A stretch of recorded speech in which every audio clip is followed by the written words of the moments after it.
Innal hamdalillah nahmaduhu wa nasta'inuhu wa nastaghfiruh wa na'udzu billahi min shururi anfusina wa min sayyiati a'malina may yahdihillahu fala mudilla lahu wa may yudlilhu fala hadiya lahu. Asyhadu an la ilaha illallah wa asyhadu anna Muhammadan abduhu wa rasuluh la nabiyya ba'da amma ba'd. Pertama-tama, mari kita panjatkan puja dan puji syukur kita atas kehadirat Allah Subhanahu wa Ta'ala yang telah memberi kita berbagai macam kenikmatan, yakni nikmat iman, nikmat kesehatan, lebih-lebih nikmat kesempatan, sehingga pada pagi hari ini kita dapat berkumpul di ruangan yang insya Allah dijaga oleh Allah Subhanahu wa Ta'ala. Yang kedua kalinya, salawat beserta salam atas Nabi besar kita, yakni Nabi Muhammadin sallallahu alaihi wasallam, yang telah merubah peradaban dari peradaban Zayyah menuju peradaban Islami, dari zaman kebodohan menuju zaman kepintaran, seperti yang kita rasakan pada pagi hari ini. Hadirin wal hadirat yang dimuliakan oleh Allah Subhanahu wa Ta'ala, Islam adalah agama yang sempurna. Hadirin, di antara kesempurnaan Islam ialah mengatur seluruh aspek kehidupan manusia, baik yang berhubungan dengan Allah Subhanahu wa Ta'ala, hablum minallah, maupun yang berhubungan dengan manusia, hablum minan nas, termasuk di antara masalah kepemimpinan. Kepemimpinan bermakna kekuasaan, tetapi di sisi lain juga bisa bermakna tanggung jawab. Ketika kepemimpinan dimaknai sebagai kekuasaan, Allah Subhanahu wa Ta'ala mengingatkan kita bahwa hakikat kepemimpinan itu adalah milik Allah Subhanahu wa Ta'ala.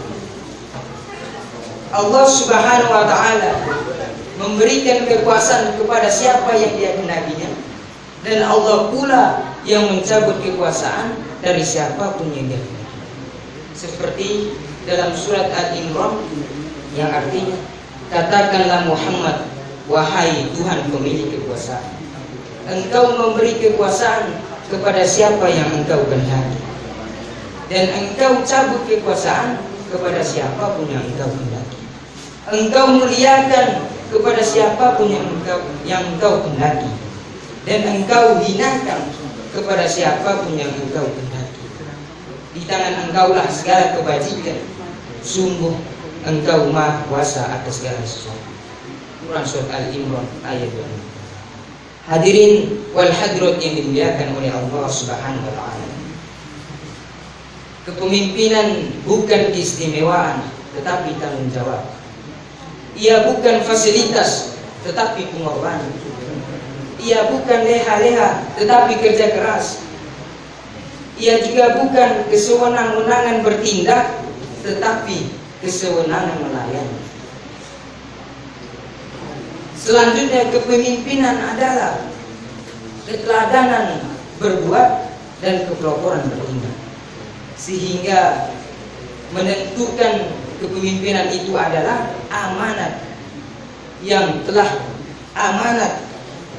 yang harus diberikan kepada seorang yang benar-benar ahli dan berkualitas dan memiliki tanggung jawab yang jelas dan benar, serta adil, jujur dan bermoral baik. Inilah beberapa kriteria Islam. Inilah beberapa kriteria Islam. Inilah beberapa kriteria Islam. Inilah beberapa kriteria Islam yang ditawarkan dalam memilih seorang pemimpin,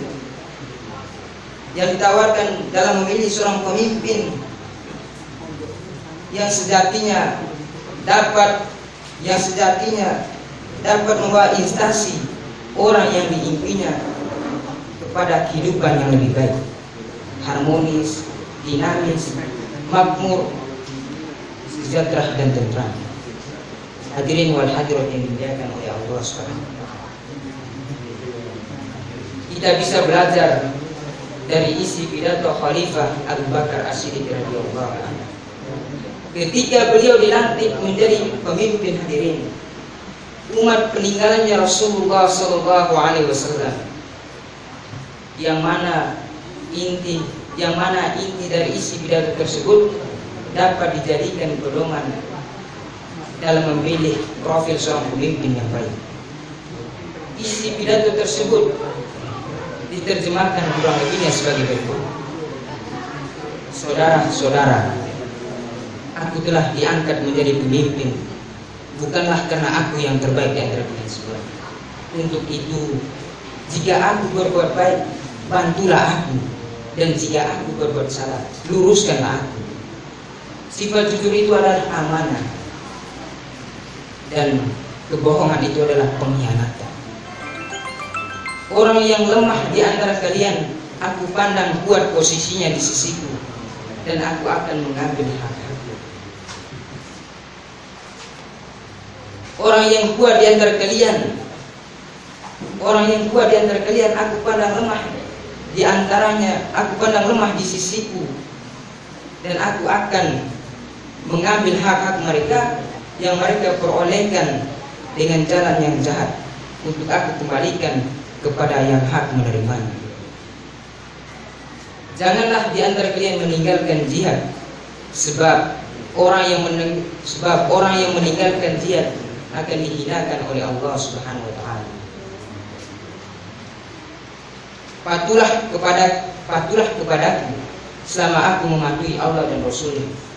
Jika aku durhaka kepada Allah dan Rasul-Nya, maka tidak ada kewajiban bagian untuk mematuhi. Hadirin wal hadirat yang dimuliakan oleh Allah Subhanahu wa taala. Inilah beberapa poin penting yang diambil dari inti pidato Khalifah Abu Bakar As-Siddiq radhiyallahu anhu. Yang pertama, sifat rendah hati. Pada hakikatnya kedudukan pemimpin itu tidak berbeda dengan kedudukan rakyatnya. Ia bukan orang yang harus terus diistimewakan.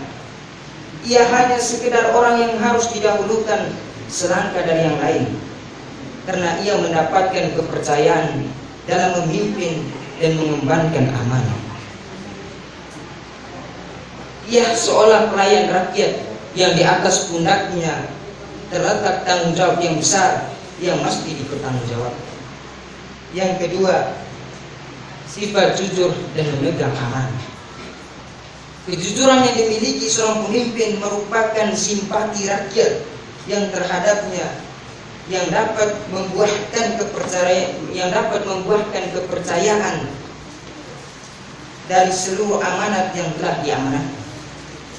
Pemimpin yang konsisten dengan amanat rakyat menjadi kunci dari sebuah kemajuan dan perbaikan. Yang ketiga, sifat berlaku adil. Keadilan adalah konteks nyata yang dimiliki seorang pemimpin dengan tujuan demi memakmurkan rakyatnya. Hadirin, keadilan bagi manusia tidak ada yang relatif. Islam meletakkan soal penegakan keadilan itu sebagai sikap yang esensial.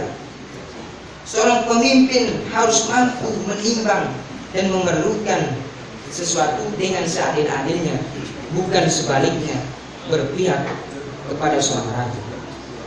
Hadirin wal hadirat yang berbahagia, inilah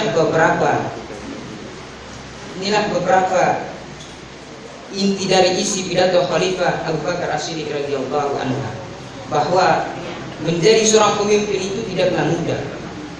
Menjadi seorang pemimpin itu akan dipertanggungjawabkan di dunia dan di akhirat.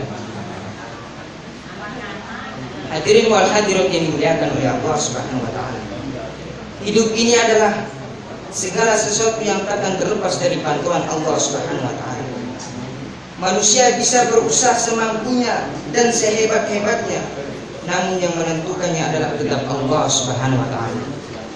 Sebagaimana Allah Subhanahu wa taala berfirman, atlu ma uhiya ilaika minal kitab wa aqimis sholata inna sholata tanha 'anil fahsyi wal munkar wa la dzikra lillahi akbar wallahu ya'lamu ma tasna'un. Artinya, bacalah apa yang telah diwahyukan kepada kalian, yaitu Alkitab, Al-Quran, dan dirikanlah sholat. Sesungguhnya sholat itu mencegah dari perbuatan-perbuatan keji dan munkar, dan sesungguhnya mengingat Allah, sholat adalah lebih besar keutamaannya daripada ibadah-ibadah yang lain. Dan Allah mengetahui apa yang kamu kerjakan. Quran surat Al-Ankabut ayat 29 sampai 40. Hadirin wal hadirat yang dimuliakan oleh Allah Subhanahu wa taala. Mungkin ini saja yang bisa sampaikan. Kurang lebihnya saya mohon maaf. Bila ada kata-kata yang salah, itu datangnya dari pribadi saya. Bila ada kata-kata yang benar, itu datangnya dari Allah Subhanahu wa taala. Wassalamualaikum warahmatullahi wabarakatuh.